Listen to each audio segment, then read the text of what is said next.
First of all, can you believe you're here? How far you've come? I've come a ways, yes. Yeah, it's hard to believe, and sometimes I just want to, pinch myself, or someone will be introducing me, and I literally well up because it's so much different from where it started. I started. It feels like it's not that far from you at any given time, that young girl who was in and out of prison and feeling hopeless. Yeah, she's not far. She's with me and drives me to make sure that other women don't feel like that walking out of a prison door, that they have something to go to, something to hold on to, something to help them rebuild their future. Do you ever imagine what it would be like if you could somehow go back in time and whisper to her, Susan, just you wait, what you're gonna do? Yeah. You know, as I go back in time, I knew there was something different, but I just didn't know how to get to that different. And it took continual suffering and questioning to find that different. Tell me a little of your story. I mean, your story is unique. It's your story. And then it's also a story that unfortunately gets repeated so often to this day. Yeah. But you were a young girl who grew up in poverty and abuse. Yeah, let me go back. I was born into violence, born into poverty, born into so many unfortunate circumstances, abuse, neglect, things that happen in the projects. That's common in those projects. And I had to learn to navigate, to hold on to myself, to my sanity, to hope. And then I lost my son. His name was Marquet. And I could no longer hold on. I began to drink. I drank to drown the pain and the grief of losing a child. It escalated to drug use, and for the drug use, I was incarcerated. And I'd leave prison, and I'd hope that there would be another life for me, but there were no doors open, no one to help me after, so much harm had been done to me. And, I would inevitably return to prison. And this happened over and over and over again. 6 times. 6 times it happened until I found help. What was it like in prison? I experienced prison, I imagine, much like my ancestors that came here and were stripped from everything that was familiar to them. I was stripped of my identity. I was stripped of my choice. I was stripped of my freedom. I was made to work. I was stripped of my dignity. I remember literally being stripped and my whole body examined as I was locked up and chained up and carted off to prison.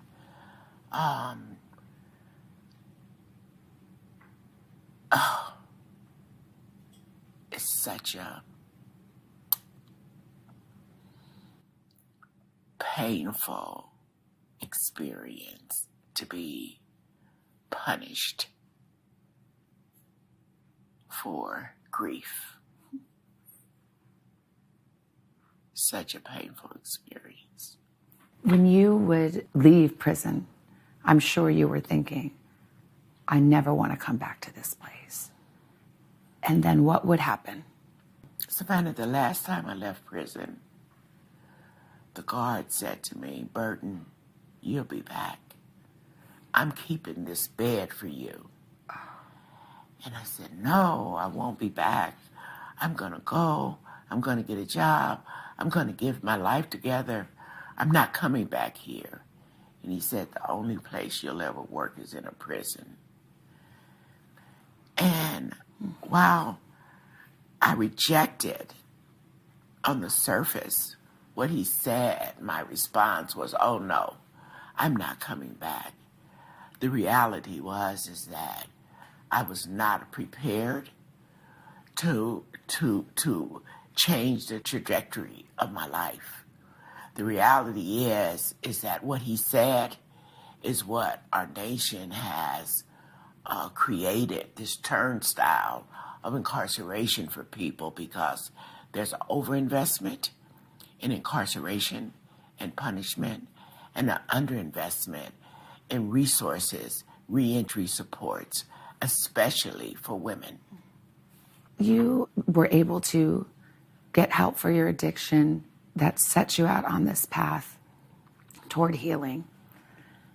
But what was it that made you want to go back and put a hand out?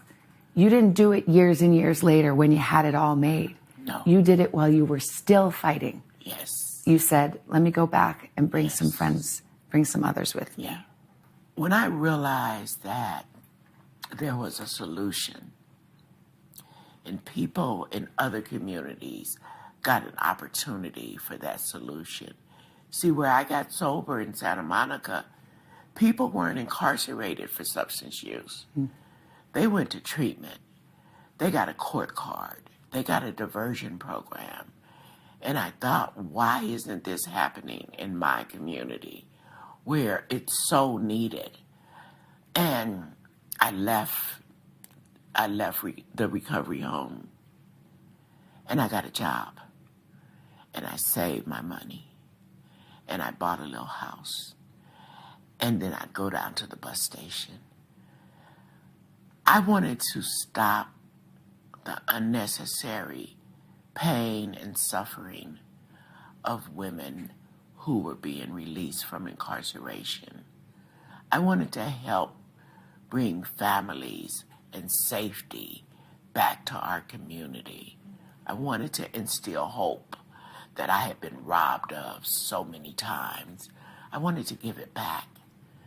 I knew I could not turn back all the years of pain and suffering that I had experienced, but I could stop another woman from having to experience the same pain over and over and over again, just by providing her a place to live, some support and community, just by offering her a clean environment that was drug and alcohol free, an environment where she could belong.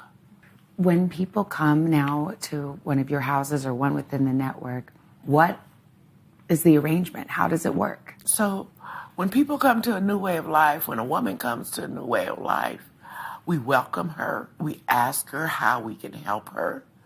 We ask her what are her dreams and her goals. And many times right off, there aren't any, or people aren't accustomed to being asked those questions or treated in a manner which welcomes them. We ask, do you want something to eat? Sit them down, and then we begin to work with them to get their government documents, to connect them to health care, connect them to school or the workforce development, to have them just, belong somewhere safe. When you think about it, what you're offering, what you do is, it's so much easier than incarcerating people over and over again. It makes so much more sense to help them transition to a new way of life than to just throw them to the streets and say, well, good luck. Yes, it's just such a no-nonsense, simple approach that allows a person to feel a part of the community and valued.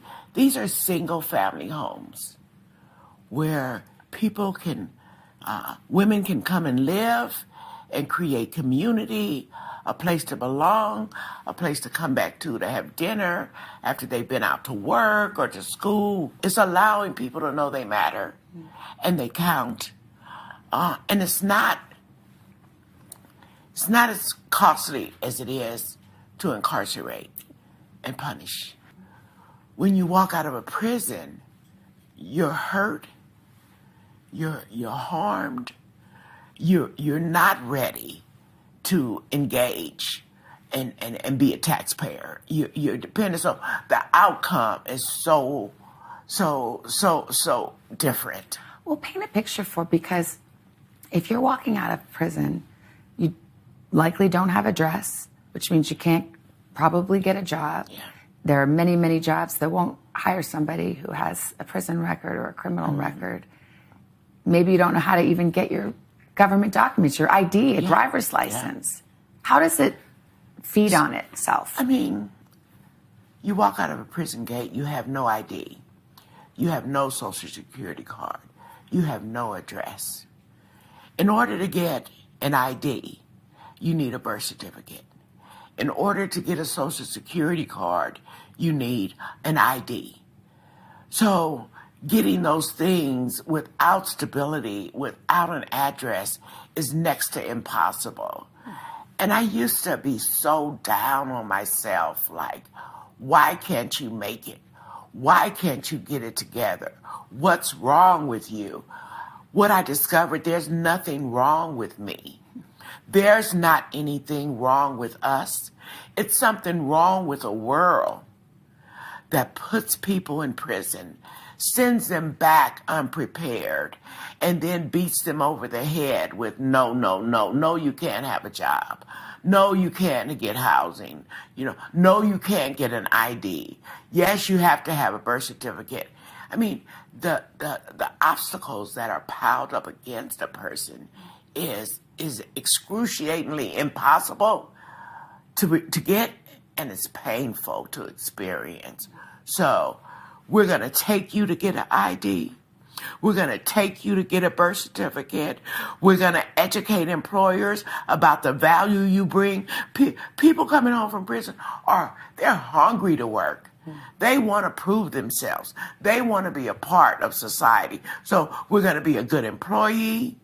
We're going to be a good student.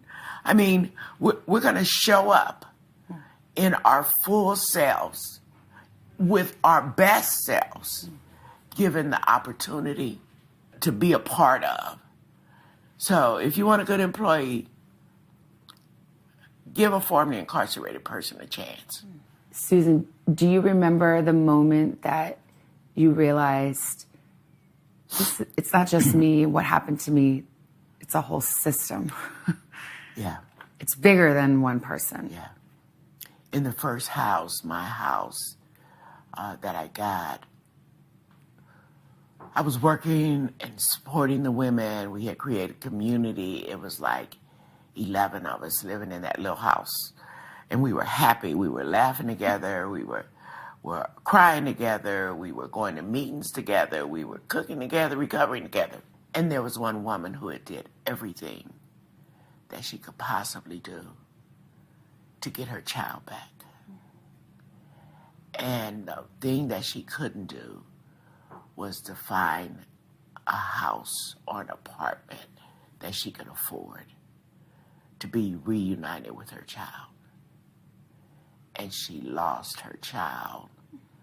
The court terminated her parental rights because she had no place. And that set me on a trail of, beginning to really examine our country's laws and politics and what it sent me deeper and deeper. So once I realized that I wasn't a bad person, I was a sick person and I could get recovery. Once I realized that people could do everything right and still be punished because they had a criminal record. Once I realized that we as a community could recover, and why didn't we get the opportunity to recover instead of punished for a substance abuse or mental illness? It began an awakening and deeper awakening. And then I read this book called The New Jim Crow. And that was another just level of healing and forgiveness for myself. Now, I had forgiven other people for wrongs they had did me, but then I began to really forgive myself for some of the chances I had taken or some of the options I had exercised, and really understand that those were options. What is it like to go now and see, the houses that a New Way of Life runs, but also now there's a whole network of houses around the country that were born of this idea that you, Susan, had. Yes.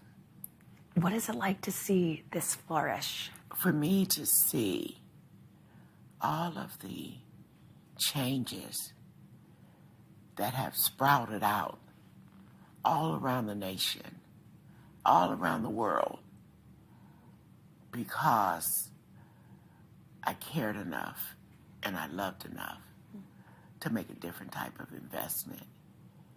It's just, I'm in awe sometimes, but I have to keep my feet kind of grounded and say that this is what should happen and this is what needs to happen, and hoping that other people take a cue from it and also change the investment to support compassion, and be sensible about how we're investing. States are spending billions and billions and billions of dollars on incarcerating people and very little on reentry. It just does not make sense. And this reentry is real community safety. Yeah. You wrote a book. I wrote a book. This is your story. This is my story. It's their story. Yes. And you go to prisons. And what do the women say to you when they see you? When I go to prisons, the women stand up with tears in their eyes and say thank you. They say the same things happened to me as a little girl. They say, please come start a home in our community. They say, can I come to a New Way of Life when I'm released? Just so many things. They say they're inspired. They're hopeful now. So many things they say. Did you ever see that guard again? I did go back and see that guard again. And what did he have to say? He saw He's what you had become. Yes. So what I can say is that he saw me coming back all right. He saw me coming back leading women to freedom. Yes. What a moment. Yes. And he recognized you? I don't know if he recognized me and put the words together that he had last said to me, but I know he recognized me as someone who had been incarcerated and had came back. Sometimes you actually go to the bus stop in Los Angeles near Skid Row. Yes. And you meet women. Yes. Coming back, getting out of prison, just like you did all those years ago. Yes. What's it like when you can walk up to them and say, I have a better way for you? Yeah. So going down to the Greyhound bus station, meeting women as they walk off the bus with their whole life in an envelope, saying, girl, come on, I have a bed, I have a home that is drug and alcohol free, that you can have a bed there, you can come and join our community and start a new life. It's like, wow. Yeah.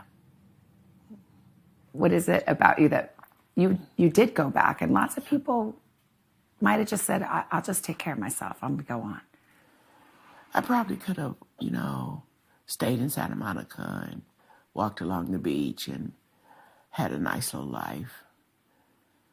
But Savannah, I had found a solution to a problem that many, many people didn't know and were continuing to suffer.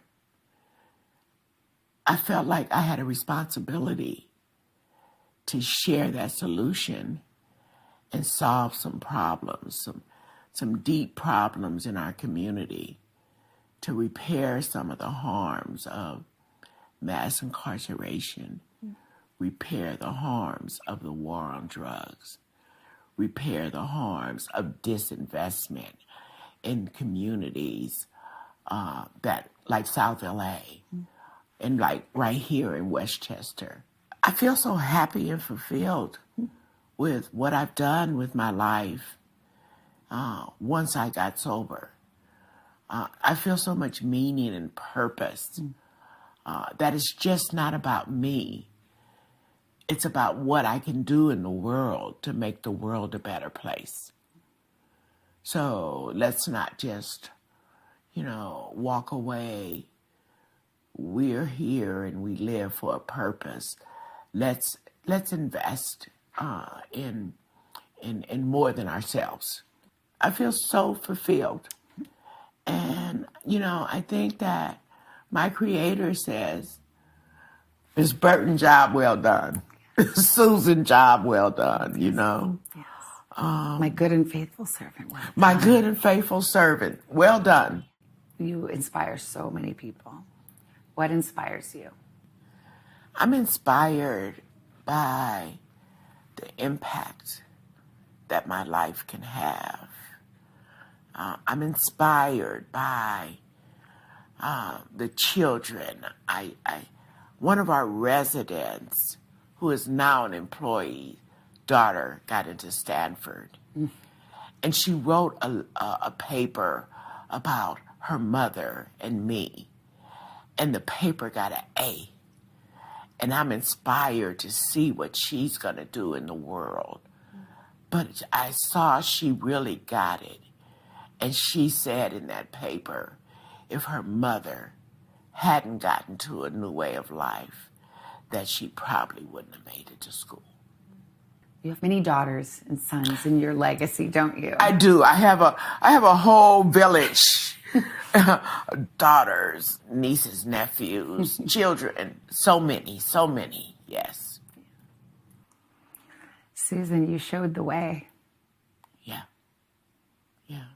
To be sitting here with you today, after all that I've gone through, I understand what a miracle it is to be able to pull out and pull through and stand up and reach back and have the level of love, the level of understanding and compassion for my community, for women like me, for the community to be better.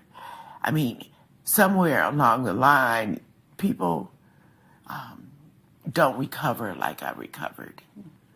But I think that being able to love and forgive has allowed me the strength, the courage to move forward to where we are. Sitting right here, me and you. Me and you. Me and you, yes.